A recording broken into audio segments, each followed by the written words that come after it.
The average gamer in the United States buys 2 games per year. Now that seems ludicrously low until you think about it.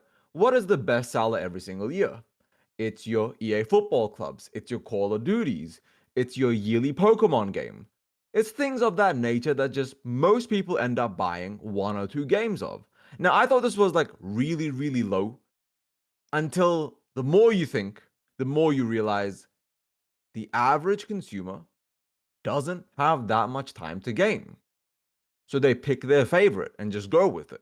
But a study has come out talking about the purchasing habits of United States specific gamers in the third quarter of 2025 in the Future of Video Games survey, talking about 18% of players in the US buy a video game once every 6 months, and about 12% buy once every year. Again, seems really low, but like Emma said, people pick their favorites and they keep coming out with more content for those games. But it's also a question of economy. When you continue going, 33% of players buy a new game less often than once per year, making a combined 63% of players who buy 2 games or fewer every year. And you think with how much certain games sell, you always hear like, oh, we sold X million copies or whatever. You'd think there'd be more than 63%, but I guess maybe it's families with kids who only play Fortnite and Roblox or something like that. I mean, it doesn't make sense because the average person, like when I think about it, for example, most people have to pick and choose what their spending habits are. And a lot of games are now free to play. A lot of people probably play Fortnite or PUBG, well, PUBG Mobile, or other games like that that are free to play and have free to play game modes, like the battle royale game modes from Call of Duty or Warzone. Yeah. Battlefield. Warzone, yes, there we go. A lot of people are playing free to play games or mobile games because mobile gaming is 51% of total gaming revenue generated worldwide. So the average person might not just spend money on games that they buy once or twice a year. They probably spend the bulk of their money on like a mobile game purchase, $5 here, $10 here. I'm gonna buy a new level in Candy Crush. I don't play Candy Crush. I'm not exactly sure how you spend money in that, but it makes a lot of perfect sense. And like you said, the scale, the economy of scale, the average person probably makes a lot of impulsive $5, $10 purchases throughout the month or throughout the year. But sitting down and making a conscious decision to spend 60 or 70 or $100, that's where people draw that line. That's where they pick their one yearly game.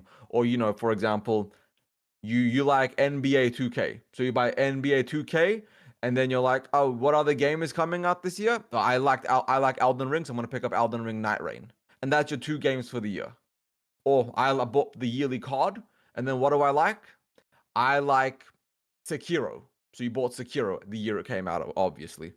Um, but at the same time, I think the major issue here is not that people are buying 1 or 2 games. I think that surveys like this kind of clickbait the person because it's not talking about overall spending, it's talking about overall video game purchases. And most people I know don't buy video games on launch anymore. I have a lot of friends and family who game, and almost all of them buy video games 3, 4, 2, 5 years after release. Yeah. And also So this, they buy a lot, but not at $70. right, like on sale and things like that. But the problem with the survey also with the clickbait thing is that this article, at least, that I'll link in the description, does not give numbers. I don't know if the original study is out there right now, but this article doesn't link it. I'm seeing no solid numbers. It just says percentage this, percentage that, spending here. Out of what sample size? 63% of what sample size? And again, who's to say that, like, people aren't buying for their kids under their own account or something like that, right? There's a lot we don't know about this article, which I'm not saying the study isn't legit, but we're lacking information. But there is one part of it 100% true, like you said with the mobile gaming thing. Right down here, the person who did the study said, "We've been talking about this trend for years when it comes to game spending. Why are there premium game pads, $149 collector's editions, pro consoles, and general rising prices? Because the price incentive affluent players are the ones doing most of the spending as everyone else shifts to free to play." And so 82% of Americans, according to this a different report from last year, 82% of American video game players made an in-game purchase in the last 12 months as of the time of that survey, which makes me want to cut my throat open at night, but okay. I think there's a lot of truth to that because when the people say price insensitive affluent players, people may not know this, right? Because you look at the median wage in the US and people think it's 90K or like 80,000. The median is 45,000, I think it is 44,000 or 45,000. And keep in mind that if you're an average family making 45K, you live in Alabama, or Arkansas, or Tennessee, or Georgia, and you're making your 45K a year after all your bills, your utilities, your everything, you maybe have like, and with the rising grocery prices, we're spending like $1,000 a month on food. It's ludicrous. And you do your paycheck, and after everything, you have, let's say, $400 left a month for everything. Clothing, you got to buy this or fix this or do that. How many people are going to be dropping $70 on a singular game? But your son goes, Dad, can I have $10 for Minecraft? Can I have $10 for Roblox? Can I have $10 for some V-Bucks? As a dad or as a mom doing through life, it's a lot more easy for you to justify that $10. I need a gun. Where's my gun? Why are you looking for a gun? Children buying V-Bucks and Robux. Okay. Eliminate the populace. The point I'm making here is that when you look at all of these trends, the average person is not making a lot of money or does not have a lot of money left over. And it's a lot easier to spend $400 or $500 a year on $5, $10, $15 purchases than it is to spend $70 once a month or $70 once every 3 months. Because people have become very, very price sensitive over a certain price point. Once upon a time, $5 used to mean something. Now $5 is almost forgetful money for a lot of people. But a lot of people don't really have $5, $10 to be spending willy-nilly, but it's easy to justify it's a little guilty purchase. Let me just spend this. Yes, because when you compare you have to think. Yeah, you have when to you compare think it to the seriously. $70, it's like, oh, $5. And if you really like a game and you'd rather spend $5 more to play that game than, buy a whole new game, I can't entirely blame you, but you play Rainbow Six Siege. How much Piracy. have you spent on Rainbow Six Siege's in-game store? Not a penny. Not a single penny. I bought the To be game. fair, you're I an bought the outlier. game. And I love it. You're an outlier. I've bought microtransactions before, though. In Smite, in the original Smite, I bought a battle pass worth of gems, but I already had 300 saved from logging in. So all I had to do was buy 300 more. It was like $5. I spent $5. I got the whole battle pass. As I got gems in the battle pass, I kept logging in to save up more, so I got the next battle pass, and it was just a cycle. And now I have enough to buy the next one that comes along that I like. Most games don't do that, though. That's actually a pretty generous system, all things considering. When I first played League of Legends, it didn't even have a system comparable to that. They've updated it since then, though, so I don't know what the system's like now, but I am used to be an outlier, generous, but like League never really gave you currency, at least not to my memory. I've been playing since alpha. Well, not. I think beta. It was 2011 or 10 when I first started playing. So it's been a while. My memory is not that good. That's 15 years ago. I forget how old I am at times. I'm only 28, by the way. I'm really not that old. 25. But so you think of this and you just like, I think at the end of the day, though, people with more disposable income are making up the bulk of purchases. I'm kind of guilty. Look at that shelf. Yes, I know. At the top, you got a War Within Collector's Edition, Ragnarok Collector's Edition, Diablo Collector's Edition, Starfield Collector's Edition, World of Warcraft Collector's Editions.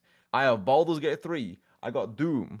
I don't make that many purchases, but the purchases I make are probably equivalent to 4 or 5 people across 1 year.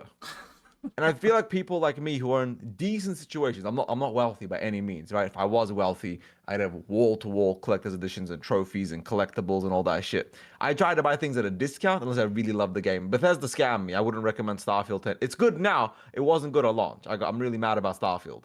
And Diablo 4.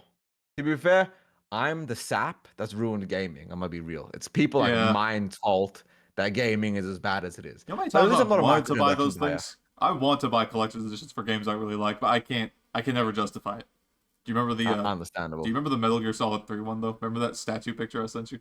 Oh. And the quality of these things has been dropping as well. Like they're charging more and more to give you less and less to just make your like it's cheaper and cheaper and shittier across the board. It's called enshittification, and That's it's a what you plague. call it. It's absolute no, that's the actual name of it. It's enshittification. The thing that scares me about it really is because most of these big purchases are being made by a smaller percentage. Again, I'm not. We really need some numbers on this study. I might go hunting for it in a minute, but if that is true, it's essentially going to turn into slowly but surely a Star Trek Online effect, where it's being kept alive by the wealthy whales and players. At least AAA gaming will eventually probably turn into that, because you'll have the probably $80 purchase at this point, or $120 if you're going for whatever Ubisoft's selling. And Deluxe editions. yes, and you've got your possible season passes depending on how they do that, and/or DLC packs, battle pass, extra microtransactions. If y'all spend $20 on microtransaction, go seek help. I'm not gonna. I'm gonna say. Okay, no, but to be fair, in certain games, in certain situations, it's actually valid. Like I haven't bought a League battle pass in a long time, but League used to have really good battle passes. A battle Not pass is so much different. anymore. I mean, no, I'm talking like those COD bundles where it's like, hey, you get like 6 random weapon skins and an outfit. Pay us $20 when you're never gonna use like one of those stupid things. If you do, if you buy those, seek help. Just because Please. they're on the store. Like I've bought Fortnite skins before because I'll be sitting there playing with my son. I'll be, oh, I like Master Chief. Fair enough. And then I'll ignore the next 9, and then they'll be like, here's Kratos. I'm like, I like Kratos. I'll buy that. Or like my son will be like, hey dad, can I have this guy or that guy? So if you're somebody that just open new bundle, must purchase, you're a bad person. Call of Duty, But basically. if it's something you actually like that's go ahead. Like no, it's something I've come to terms with is this is modern gaming. It's just what it is. Yeah. Look to Larian for the future. Spend. Look to Larian. Larian's one of the last good ones for sure. So, terrible, framing aside from not having any numbers on the study, I do believe this study just because, especially at the end with the 82% buying in-app purchases, it makes complete sense. I'm not even surprised at this point that we are where we're at if spending looks like this, and how EA is always like, oh, single-player games, no bueno for our wallets, even though we make billions of dollars, and we just sold out for $55 billion. But because at the end of the day, the average person is more willing to spend $5 once a week than they are to spend $70 once every 2 or 3 months. Because a $5 purchase is always going to be less consequential than something big and meaty and juicy, like a genuine purchase. Because we all go to the store, you're checking out, I'll throw a candy bar in for $2. Ooh. Okay, that time you got me. You got me on that one. All right. See? I got that ice cream. It's so much easier. It's so much easier to do that. And it just makes sense why people are spending less and less. Because they don't know where the money's going. They feel like they've already spent too much on gaming. Easier to only buy the big game that you can't really live without, whether that's your yearly COD or Call of Duty, or you're a big, Assassin's Creed fan, you buy every Assassin's Creed, or you're a Far Cry guy and you buy every Far Cry. The people are going to buy their particular game, and they're always going to buy it no matter what. And that's just modern gaming. But let's just keep a fire. But let's just keep a fire into these companies so that they don't go overboard incentivizing exclusively this 82%. And that's probably the big takeaway here. Stay wary. Stay mindful of what you're buying. Absolutely. That'll do it for this video. I'm Jaden. This is Evan Hart. Subscribe. Do all the YouTube stuff. Please. Views. Validation required. Yeet.